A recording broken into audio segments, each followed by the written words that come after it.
Hello everyone, I'm Tyler here, I'm moderator in New Ball Python Keepers. I'm going to be doing a quick tutorial on rehydrating the substrate in your enclosure. Now, the first step is to get it into a location that you can really access everything. I took it off the shelving unit and brought it out here.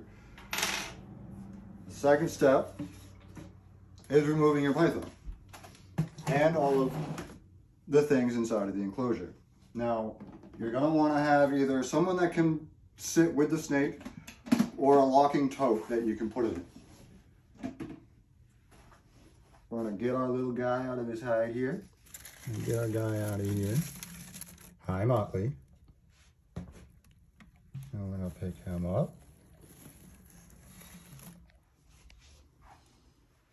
I'm going to place him in the tote.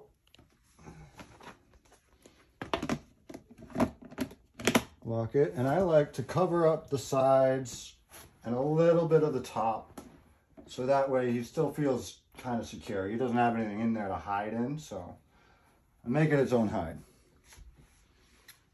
And the next step is to remove everything, all of your clutter, the other hide. Just set them off to the side.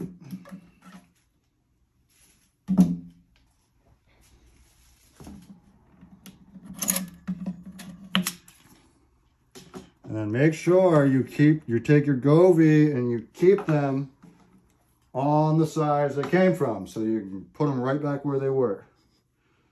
Take this out as well. And now you're going to pour water directly into it all across, 1 cup at a time. Just do a little bit all the way across. And then you're going to want to turn it all up by hand.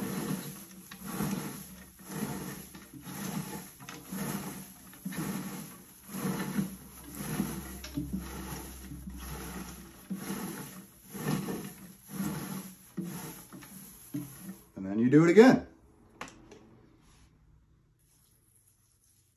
You're going to repeat this process until it's nice and moist, but it's not wet to the point where if you squeeze it, it's dripping and there isn't a puddle left underneath your substrate because it can't hold anymore.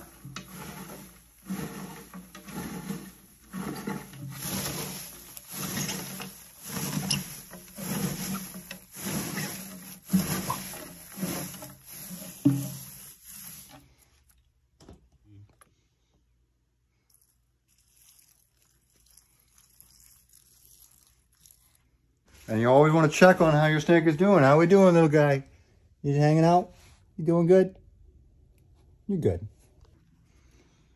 Now, I've noticed when I do this, you really want to focus on making sure you're mixing up the stuff that's on the walls, because that's easy to mix. Everything in the middle, you're getting mixed up, but the stuff on the walls kind of tends to stay there and stay dry. So you got to really scrape those bottom corners. This is one of the reasons I like the top opening enclosures, because I can reach right into the top here and get everything. The front opening, it's a little bit, more of a hassle to be reaching inside from the front, but here I got all the space I needed to.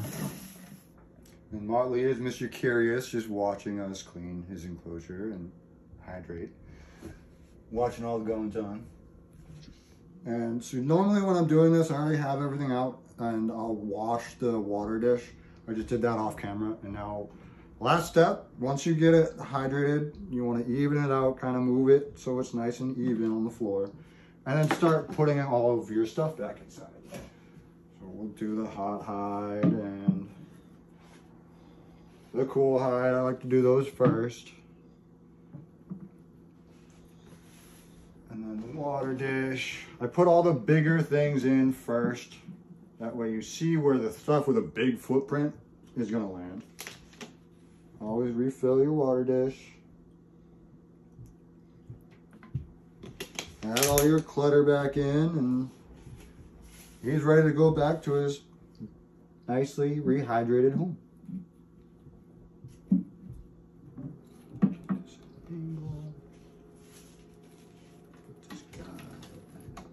here.